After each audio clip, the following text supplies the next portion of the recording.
नमस्कार, स्वागत है आप सभी का प्रशासनिक गुरुकुल की इस कक्षा में। और आज का जो हमारा विषय है वो है भारत का डार्क स्काई रिजर्व। और ये भारत का पहला डार्क स्काई रिजर्व है जो कि हेनले में आपका स्थापित किया जाना है। तो आइए जानते हैं कि क्यों है ये चर्चा में और साथ ही में क्या है इससे संबंधित विशेषताएं, कौन सी संस्था इसको जारी करती है, क्या है इसकी परिभाषा और क्या होगा इससे प्रमुख हमको लाभ। जैसा कि नाम से ही स्पष्ट है, डार्क स्काई रिजर्व यानी ऐसा आरक्षित क्षेत्र जहां से हमको स्काई जो है वो डार्क दिखाई पड़े, इतना हमको सामान्य समझ में आता है। यानी कि ऐसे कुछ क्षेत्र हैं जहां पे जैसे शहर हैं तो शहरों के आकाश अगर आप देखेंगे तो आपको धुंधले दिखाई पड़ेंगे, लेकिन जैसे जैसे आप पहाड़ी क्षेत्रों की तरफ जाते जाएंगे जहां पे वायुमंडल आपका जो है अपेक्षाकृत स्वच्छ है और वहां पे ऐसे धूल कण प्रदूषण की वजह से नहीं है जिसके कारण से प्रकाश प्रकीर्णित हो जाता है या डिफ्यूज हो जाता है, तो वहां पे आपको जो है रात्रिकालीन आकाश बहुत स्वच्छ दिखाई पड़ता है। ऐसा रात्रिकालीन आकाश जो होता है वो अत्यंत महत्वपूर्ण होता है। किस चीज के लिए? आपके एस्ट्रोफिजिक्स के लिए, यानी जो अंतरिक्ष संबंधी अध्ययन है वहां पे जो भौतिकी है उसके अध्ययन के लिए अत्यंत महत्वपूर्ण है। तो वर्तमान में क्यों चर्चा में है? क्योंकि केंद्र शासित प्रदेश लद्दाख में भारत का प्रथम डार्क स्काई रिजर्व प्रस्तावित है। और ये कहां बनाया जाएगा? लद्दाख के हनले क्षेत्र में। ये लद्दाख का हनले क्षेत्र ये है आपका, इसकी लोकेशन ध्यान रखिएगा, लेह से दूर है और कराकोरम नेशनल पार्क से भी दूर है। ये याद रखना है आपको कि ये आपके हनले क्षेत्र में स्थापित किया जाएगा। हनले क्षेत्र लद्दाख का एक प्रमुख क्षेत्र है। यहाँ पे एक प्राचीन बौद्ध मठ भी है जिसके कारण से यहाँ पे बहुत सारे पर्यटक भी आते रहते हैं। और यहाँ पे एक वेधशाला भी हनले में स्थापित है पहले से, तो ये भी लोगों के आकर्षण का विषय है। और ये चूंकि अति महत्वपूर्ण स्थल है इसलिए इसको प्रथम डार्क स्काई रिजर्व के रूप में घोषित किया गया है। इसके साथ ही ये बहुत उच्च ऊंचाई वाले चांगथांग वन्यजीव अभ्यारण्य, इसका नाम याद रखिएगा। ये पूछा जा सकता है सीधे सीधे कि किस राज्य में या केंद्र शासित प्रदेश में है, या जब मिलाने के लिए प्रश्न आते हैं 3-4 अभ्यारण्य दिए रहते हैं तो वहां पर भी ये आ सकता है। तो इसका नाम बहुत महत्वपूर्ण है। कौन सा है? चांगथांग वन्यजीव अभ्यारण्य। इसी के हिस्से के रूप में हनले क्षेत्र आता है और वहां पर यह स्थापित अभी आपका किया जा रहा है भारत का प्रथम डार्क स्काई रिजर्व। इसका उद्देश्य क्या है? खगोल विज्ञान को बढ़ावा देना और साथ ही में खगोलीय अवलोकन के दौरान जो बाधाएं आती हैं उनसे बचना। बाधाएं मतलब कि प्रदूषण के कारण अगर हमें ऊपर दिख नहीं रहा है, धूल कण ज्यादा है तो आकाश अधिकतर शहर में पीला दिखाई पड़ता है या सफेद दिखाई पड़ता है, तो वो सारी बाधाएं हमें दिक्कत करती हैं। इसके अलावा एक अन्य महत्वपूर्ण पर्यटन से जुड़ा और उद्देश्य है कि ज्योतिष पर्यटन यानी एस्ट्रोनॉमिकल जो टूरिज्म है उसको भी हमको बढ़ाना है, क्योंकि जो ज्योतिष से संबंधित पर्यटनकारी होते हैं वो ग्रहों की गतियों, ग्रहों की स्थितियों के बारे में ज्यादा रुचि रखते हैं। तो उनको अगर हमको वहां तक ले जाना है तो वहां पे इस तरीके की लद्दाख में व्यवस्थाएं की जा रही हैं। इसके अलावा इसमें किसका सहयोग रहेगा? विज्ञान और प्रौद्योगिकी विभाग और भारतीय खगोल भौतिकी संस्थान IIA, इन दो संस्थानों का सहयोग है। इसके अलावा लद्दाख का जो आपका केंद्र शासित प्रदेश का प्रशासन है उसका भी इसमें सहयोग किया जा रहा है। इसके अलावा ये सारे लोग मिल करके क्या कर रहे हैं कि वहां पे चूंकि डार्क स्काई रिजर्व है, आसानी से वहां पे आकाश के जो नक्षत्र हैं, तारे हैं, ग्रह हैं, उनकी गतियों का, उनकी स्थितियों का, उनके उपग्रहों का अध्ययन किया जा सकता है।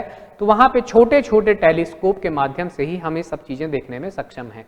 तो वहां पे पर्यटन को बढ़ावा देने के लिए, ज्योतिष पर्यटन को बढ़ावा देने के लिए वहां के बहुत सारे घरों में ये व्यवस्था की जा रही है कि उन घरों में ही पर्यटक आके पेइंग गेस्ट के रूप में रुके और उन घरों में ही सबसे ऊपर का जो क्षेत्र होता है, घर में ऊंचाई का जो क्षेत्र होता है, उसमें एक खिड़की में वो छोटे टेलीस्कोप रखे जा सकें और वहां से वो लोग डार्क स्काई रिजर्व में होने का लाभ ले सकें, यानी ये जान सकें कि डार्क स्काई टूरिज्म क्या है, डार्क स्काई संबंधी पर्यटन क्या है। तो ये व्यवस्थाएं अभी की जा रही हैं। आइए अब विस्तार से जानने का प्रयास करते हैं कि क्या होता है हमारा डार्क स्काई रिजर्व। तो इंटरनेशनल डार्क स्काई एसोसिएशन ये एक संस्थान है IDSA, इसने कुछ परिभाषा एक दी है। उस परिभाषा में जो प्रमुख बिंदु हैं उनके आधार पर किसी क्षेत्र को डार्क स्काई रिजर्व घोषित किया जाता है। कोई भी व्यक्ति या समूह इसके लिए आवेदन कर सकता है कि इस क्षेत्र को डार्क स्काई रिजर्व घोषित किया जाए। तो क्या है वो परिभाषा और क्या है उसके प्रमुख बिंदु? विशेष रूप से वैज्ञानिक, प्राकृतिक, शैक्षिक और सांस्कृतिक विरासत हो और या फिर उसे सार्वजनिक पर्यटन के लिए संरक्षित किया गया हो। जैसे अब लद्दाख के हनले क्षेत्र के संदर्भ में समझिए, सार्वजनिक पर्यटन के लिए संरक्षित है, लद्दाख पर्यटन के लिए फेमस है, लोग वहां पे जाते हैं। इसके अलावा वैज्ञानिक रूप से भी वो महत्वपूर्ण है क्योंकि वहां पे एक अंतरिक्ष वेधशाला है। सांस्कृतिक रूप से महत्वपूर्ण है क्योंकि बौद्ध मठ है, और जहाँ पे संस्कृति है तो वहां पे बौद्ध शिक्षा का केंद्र भी है। तो ये आप मान के चलिए क्यों हनले को इस तरीके से प्रथम डार्क स्काई रिजर्व घोषित किया गया, क्योंकि ये इस शर्त को भी पूरा करता है कि वो क्षेत्र वैज्ञानिक, प्राकृतिक, शैक्षिक, सांस्कृतिक विरासत हो सकता है या फिर उसको सार्वजनिक पर्यटन के लिए संरक्षित किया गया हो। दूसरा, उसके आकार के संदर्भ में एक शर्त और दी गई है कि उसका आकार कम से कम 700 किलोमीटर स्क्वायर या 173,000 एकड़, 1,73,000 एकड़ की सार्वजनिक या निजी भूमि हो सकती है। जैसे मैंने बताया कि कोई व्यक्ति या कोई समूह या संस्था इसके लिए आवेदन कर सकता है IDSA में कि इस स्थल को डार्क स्काई रिजर्व घोषित किया जाए। तो अगर कोई निजी भूमि भी है जो सार्वजनिक पर्यटन के लिए संरक्षित है और इतने एकड़ की है तो उसको भी डार्क स्काई रिजर्व बनाया जा सकता है। इसके अलावा सबसे महत्वपूर्ण विशेषता है कि तारे वाली जो रात्रि है और रात्रि का जो वातावरण होता है वो वहां पे स्पष्ट होना चाहिए। कितना स्पष्ट कि वो असाधारण या विशिष्ट गुणवत्ता का हो, यानी वहां केवल अगर आप सामान्य चीजें हैं जो आकाश में जैसे हमको दिखाई पड़ती हैं वो वहां पे अति विशिष्ट गुण, एकदम क्रिस्टल क्लियर होना चाहिए। इतना साफ अगर आकाश है तो वहां पे जो तारों वाली रात है वो साफ हमको दिखनी चाहिए। जैसे अभी हम शहरों में देखते हैं तो हमको उतने साफ आकाश नहीं दिखाई देते हैं, गिनती के तारे हमको दिखाई देते हैं, और धूल के बाद अगर कहीं थोड़े बहुत बादल आ गए तो वो भी दिखना बंद हो जाते हैं। लेकिन इन क्षेत्रों में जो तारों वाली रात होती है वो अत्यंत क्रिस्टल क्लियर होती है। इसके अलावा उस क्षेत्र में न्यूनतम कृत्रिम प्रकाश की बाधा होनी चाहिए। शहरों में कृत्रिम प्रकाश बहुत ज्यादा है, इस कारण से वो आकाश में भी आपका दिखाई पड़ता है, वितरित हो जाता है धूल कणों के माध्यम से आकाश के ऊपर। तो वहां पे न्यूनतम प्रकाश बाधा होनी चाहिए, किसकी? कृत्रिम प्रकाश की। रात्रि का मतलब है कि वहां पे कोई भी कृत्रिम प्रकाश ना हो, प्रकृति ने अंधेरा कर दिया तो वैसा ही अंधेरा वहां पे प्राकृतिक रूप में बना रहे। तो ये कई विशेषताएं हैं जो अगर पूरी करता है कोई क्षेत्र तो उसको IDSA के द्वारा यानी इंटरनेशनल डार्क स्काई एसोसिएशन के द्वारा डार्क स्काई रिजर्व के रूप में घोषित किया जाता है। सबसे महत्वपूर्ण यहाँ पर यह जानना भी है कि लद्दाख को ही क्यों ऐसे क्षेत्र के रूप में यानी डार्क स्काई रिजर्व के रूप में चुना गया। क्या है इसके प्रमुख कारण?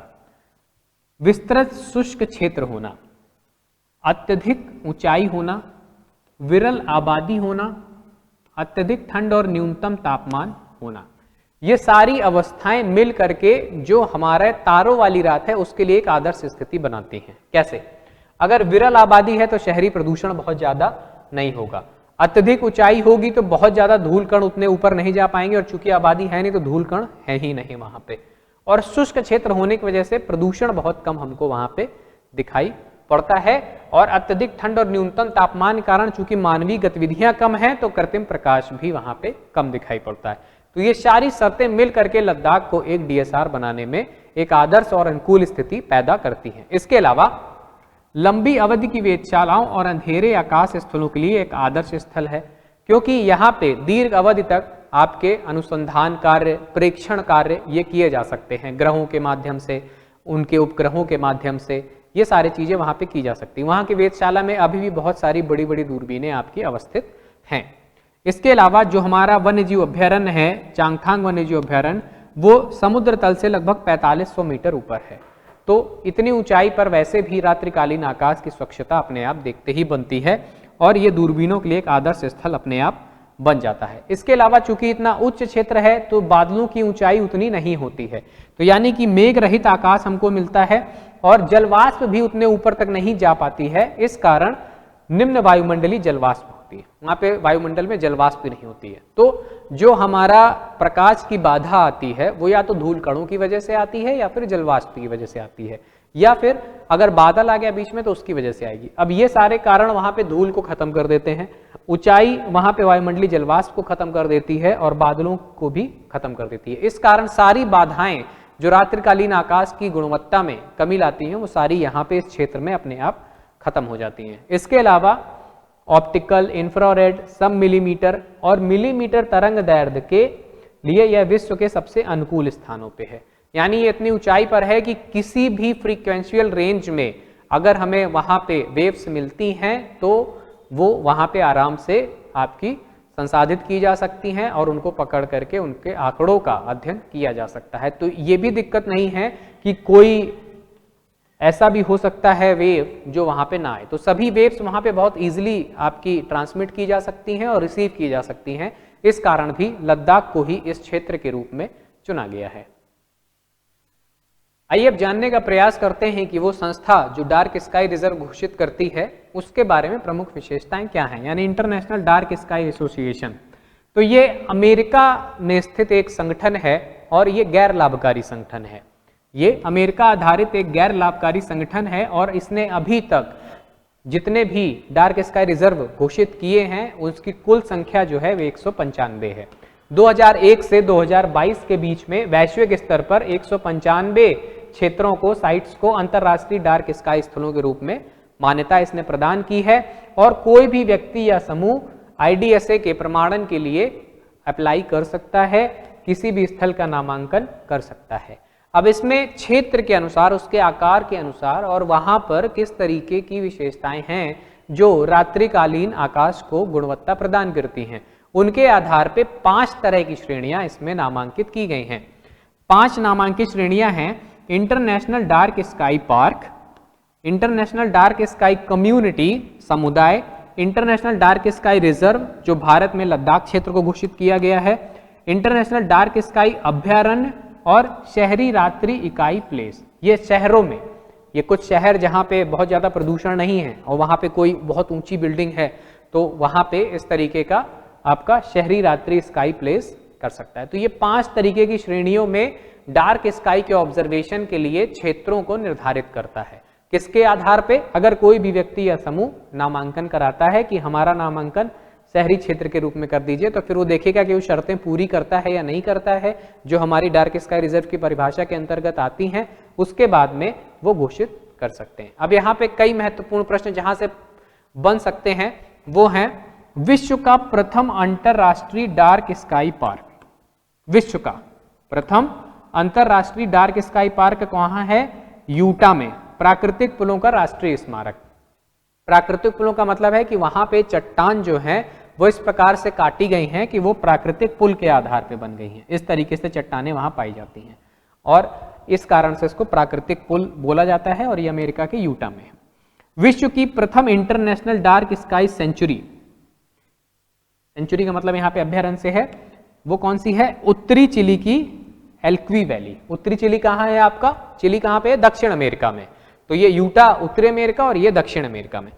प्रथम अंतरराष्ट्रीय डार्क स्काई रिजर्व ये है आपका क्यूबेक में अवस्थित है और इसका नाम है मोंट मैंगेटिक वेधशाला। तो ये 3 तो अत्यंत महत्वपूर्ण है। विश्व का प्रथम डार्क स्काई पार्क है ये विश्व की प्रथम इंटरनेशनल डार्क स्काई सेंचुरी है और ये विश्व का प्रथम अंतरराष्ट्रीय डार्क स्काई रिजर्व है। और भारत का आपका जो महत्वपूर्ण डार्क स्काई रिजर्व घोषित किया गया है वो कहाँ पे है? वो है आपका हनले लद्दाख में। तो ये प्रश्न आपसे बन सकते हैं कि कहाँ पे हैं, या मिलाने के लिए भी आपसे आ सकता है कि पूछा जाएगा 1, 2, 3 और चौथा ये रहेगा आपका भारत का डार्क स्काई रिजर्व। तो आपको ये पता होना चाहिए कि विश्व का प्रथम डार्क स्काई रिजर्व कहाँ पे है, सेंचुरी कहाँ पे है, पार्क कहाँ पे है और भारत का प्रथम कौन सा है। तो ये थे प्रमुख तथ्य और ये थी इंटरनेशनल डार्क स्काई के संबंध में चर्चा। आज की कक्षा में जुड़ने के लिए आप सभी का हार्दिक धन्यवाद।